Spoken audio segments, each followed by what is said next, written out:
our assumptions lang naman. Ay, before we proceed pala, alam niyo naman yung pagkakadugtong-dugtong ng financial statement? Okay. Pagkakaduktong-duktong balitayan. Alam naman ba? Yung ano mo, Okay lang naman yung yung ilang part lang po. sige. Para lang din may overview kayo. So, ayan. So, uunahin muna natin si comprehensive income. Pag sinabi natin comprehensive income, this is the financial statement showing kung magkano yung kita nito. Magkano yung kita and gastos nito. So, kaya kung makikita nyo, nandito yung sales natin, yung cost of goods sold, and yung operating expenses. And then, any excess, that will be your net income. Excess na. And then afterwards, itong net income ninyo, paghahati-hatian yung mga owners.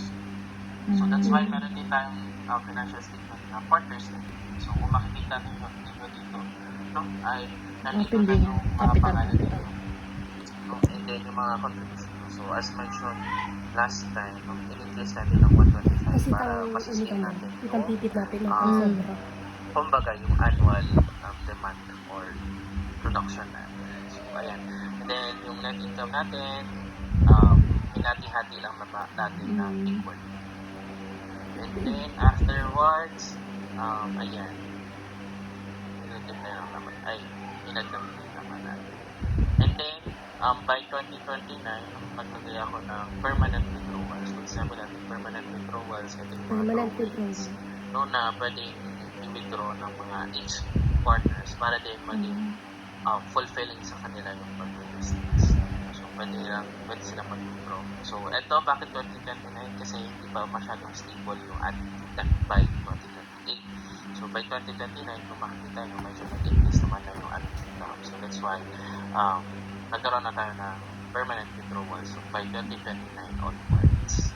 So, afterwards, yung mga ending balance nito each year, makikita nyo siya sa ating statement of financial possession.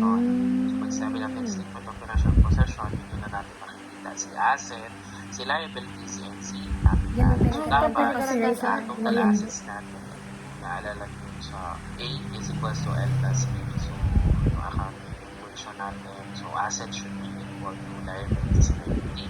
So, ayan. So, nakita nyo naman dito na bantay talaga sila. Yes. So, Perfect. And then, yung cash dito ay based siya dito sa ating sa pang financial statement, which is cash flow. Tuglong-tuglong So, yan. sa cash flow, Sunod-sunod meron tayong yan. tatlong parts, which is si cash flow from operating at yung sa for operations dito. Ito nga, so kung makita nyo negative, no? That's why nag-assume tayo mas mataas na contribution. And then, ito mga equipments for investing, ito Negative. for on the equipments. Legit na sir ang isa. And then, for financing, meron pa rin. Ay, naku.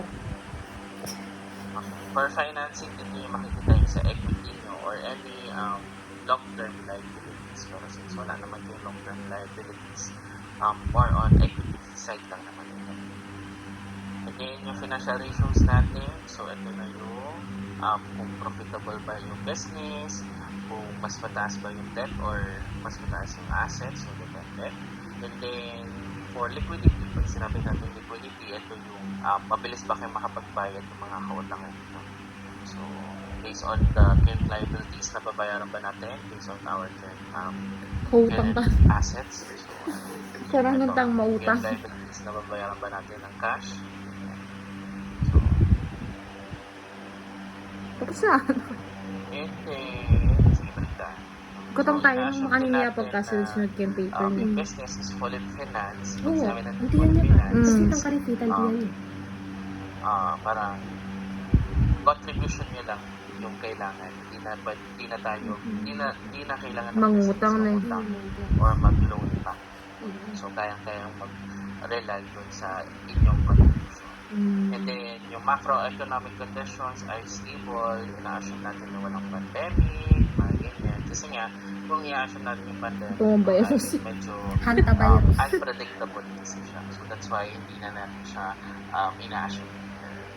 And then, do not incorporate unforeseen events using as well yung mga, for example, is yung sa bagyo, yan, Pumaputak si Putang Dalawan natin din. siya i-assure. Then for your assets, no, we are assuming na si raw materials ay 10% of the subsequent years in production. So, sinasabi lang dito na mag-iiwan kayo ng raw materials dito ng 10% na need yung gamitin next year. Kasi bakit? Kasi, of course, no, hindi naman kayo bibili ng January 1 agad. No? That's why, by the last month of the year, so for example, December, Ating 10% ang mag-iiwan tayo malalakuan. ng 10% para gamitin natin next year. Then, for work in progress in process or finished goods, we are assuming na 10% din ng current year's total manufacturing output. So, ito naman, pag sinabi natin work in progress, it's more on the products na ginagawa na natin pero hindi natin natapos. Okay, for finished goods, ito na yung natapos pero hindi pa nabenta. Okay, for work in progress, mga nasimulan pero hindi natapos. Finished goods tapos na pero hindi pa nabenta. So, we are assuming na both At ay yung 10% bali, first in, first out yung kaya tayo. Okay. Titik na. And for your equipment, we are assuming there is no residual value or salvage value. So, ibig sabihin nito ay hindi tayo nag-a-assume na by the end of the useful life or pag nagamit natin hanggang limit yung ating fixed asset or mga equipment ay hindi na natin siya maibibenta. So, ayun yung assumption natin para mas mabilis or mas magaling. And then, additional production equipment will be Mali 2031 acquired by talag. 2031. So, kasi increasing na yung production ninyo ay kailangan of course ng additional and then we are assuming that the equipment will be replaced 1 year prior to the end of the useful life. And then for your liabilities for your income taxation, no? So since you decided na you are a partnership business, no? So in Philippine setting, partnership ay taxed as corporate income tax. So ibig sabihin, corporate income tax yung ating gagamitin. So for corporate income tax, no, we are checking for the two, which is CMC at CRC. CMC, no, hindi siya applicable for the first 4 years, so we are not assuming for any MCIT. And then, CRC, no, si regular corporate income tax. So, for domestic corporation or yung mga domestically built here in the Philippines, no, meron silang dalawang rate for 25% and 20%. So, kapag more below 5 million yung taxable income natin and below 100 million yung ating asset, pwede natin gamitin yung mas lower na rate, which is 90%. So, based on your figures naman sa financial statements, ay applicable tayo for the lower rate. Yun lang. So, etong RC, no, na 20%. And then, by the 5th year ninyo, so magkakaroon na kayo ng MCIT. So, we are comparing the RCIT and the MCIT. So, whichever is higher, that will be our income tax expense. And then, for the utilities as well as dun sa mga statutory contributions, no, we are just assuming na of course, no, in real life din naman, yung bill natin ngayon, for example, bill natin ng December, kailan ba natin siya babayaran? So, by January pa. So, ibig sabihin, no, utang na natin siya ng December, pero babayaran natin siya ng January. So, ibig sabihin, by the year end, by December 31, no, ay may utang tayo sa mga utilities, SSS, PhilHealth, at PhilHealth for the December 1.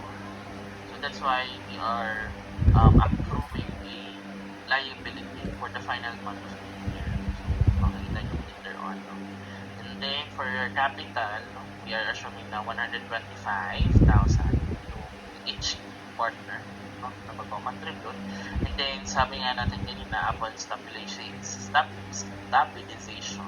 ng business ay allowed na yung mga partners na mag-withdraw ng at least 10% of their beginning capital annually. For your sales, so based on the survey, so medyo nahirapan ako dito kasi kung susundin ko yung pinakamataas dito, 20 pesos. So, nag-isip ako ng another way, no, na on how we can still achieve a higher selling price based on your survey. So, based on your So, bali survey, no, 2029, pwede na mag-withdraw for ito 5. yung number of response. Tapos, ang kinuha ko dito, yung limit of the Hindi, selling pinalitan price. ko na. Pag natin Inedit yung mo. pinakamataas sa range. So, ito, 25, 30, 35, 40. So, based on that, no, ay multiply ko dun sa distribution. Pag sinabi natin distribution, no, ilan ba yung total nito? 50, right? So, 24 divide 50 is 0.48. 15 divide 50 is 0.3. 10 and 1. So, may multiply ko lang itong limit natin sa distribution. Ito yung possible na selling price. No? And then, tinotal ko lang ito. So, based on the selling price, no, ay 28.8. So, niround up natin, no, to 30 para saktong-sakto. So, medyo nahirapan ako dito kasi kung 20 to 30 Mababa na yun. agad, ay kakaya. Kasi So, that's why kahit tamo we manufacturing started sa to then a distributor tamo, manipulation of pwede na that talaga. data. Pero based pa rin naman siya sa empirical data natin. So,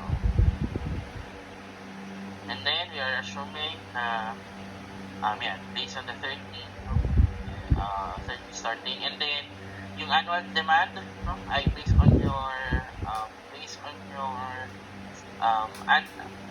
demand and supply analysis, no, ang ginamit natin inflation ay 4.4. So, since ayun yung ginamit for the annual demand, Yan kasi itong ay concern, yun din 4.4. yung gagawin for our business or yung inflation.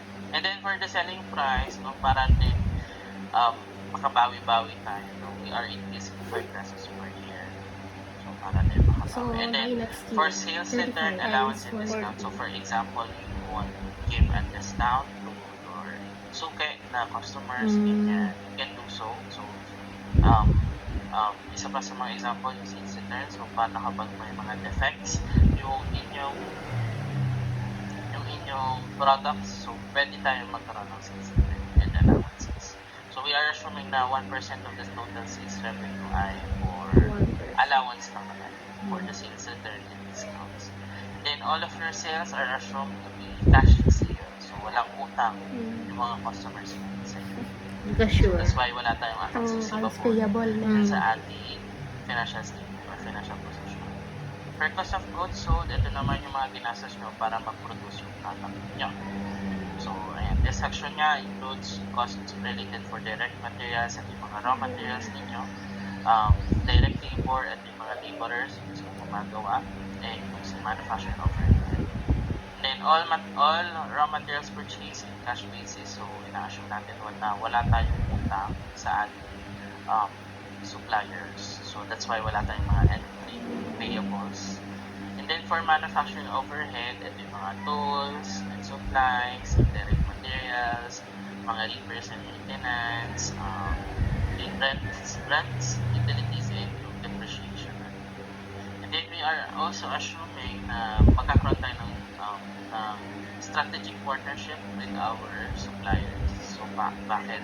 So, kasi mas mahalaga na magkaroon kayo ng strong relationship with your supplier. Kasi nga, kapag naging sungki na kayo, ay mas mababa yung pwede nilang ibigay sa inyo. So, that's why sinabi natin dito na we are having a strategic partnership with our suppliers para for the first 3 years, pwede natin siyang save yung ating magiging costing. But, of course, hindi naman tayo aabuso na for the whole business operations ay talagang same yung magiging price, no? So, we will be also still accounted na for the first 3 years, same. Pero, of course, para makatulong din sa ating supplier, no? After that 3 years, of course, we'll be increasing the price na already. So, later on, pakita ko kasi. And then, ito nga, based on your paper, no, nakita ko naman na 15,000 yung direct laborers. Tapos, yung wages ay ng mga direct laborers natin, of course, would still also increase by 4.4% based on the GDP, so, to reflect any inflation. And then, for tools and supplies, no, will be replaced quarterly, so later on, pakita ko yan. And then, of course, no, every year na bibili tayo, nag-iiba din naman yung presyo. So, we'll be also accounting for 4.4% inflation per purchase. So, later on, this is natin yan.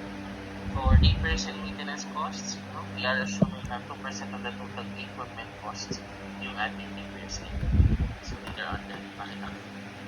For monthly rent, no, we are assuming na based on your paper din, no, 15,000 yung monthly rent natin.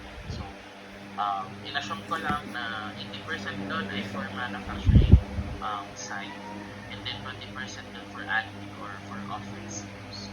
So, for that expense, of course, hindi naman So, wala din stable. 15,000 sa rent. Nag-increase din naman yan. Lagi lang Nag-increase din mag-plus natin siya na 4.4. 4.4% based on the GDP rate. And then, for utility costs, yung mga internet, water, and electricity. So, itong per cubic meter, so, based on your monthly Ano naman ito? Pag makita nyo, lapis of the water and electricity, dinivide ko lang iyon sa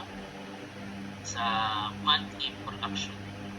So, based on your monthly production, magkano ba? So, ibig sabihin, gumagamit kayo ng 0.005 ng water per product, and then 0.013 na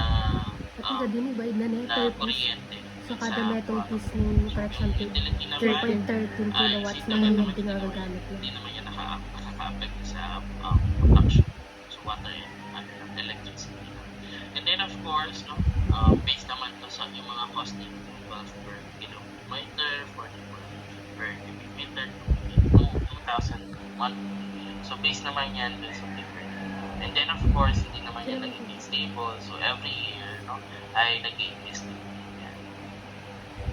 And then, for any depreciation, ay straight line method ang ginagamit. Paano ba yung straight line method? Yung total cost natin, divide lang natin sa useful life. That would be your depreciation. Then, of course, for any future purchases will be accounted for inflation. So, useful lives are based on the industry estimate. So, nag-research lang naman ako kung ilan yung useful lives ng mga iyan.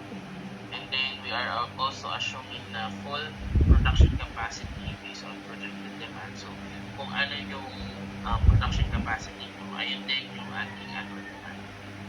And then, for inventories, we are using FIFO method. So, kung ano yung unang pumasok sa inventory nyo, yun din dapat yung una yung gagawin or unang gagawin. Kaya sabi naman na first in and first Next, out. please. For operating expenses, no, yung sa pre-operating expenses, assume lang yan based on your paper. Yung business permits ninyo. And then, or also assuming na 10,000 allocation for the taxes and allowances. So, for business permit rin naman. For office, same lang naman yan sa production equipment, certain office supply. For your general manager, so based on your paper 35,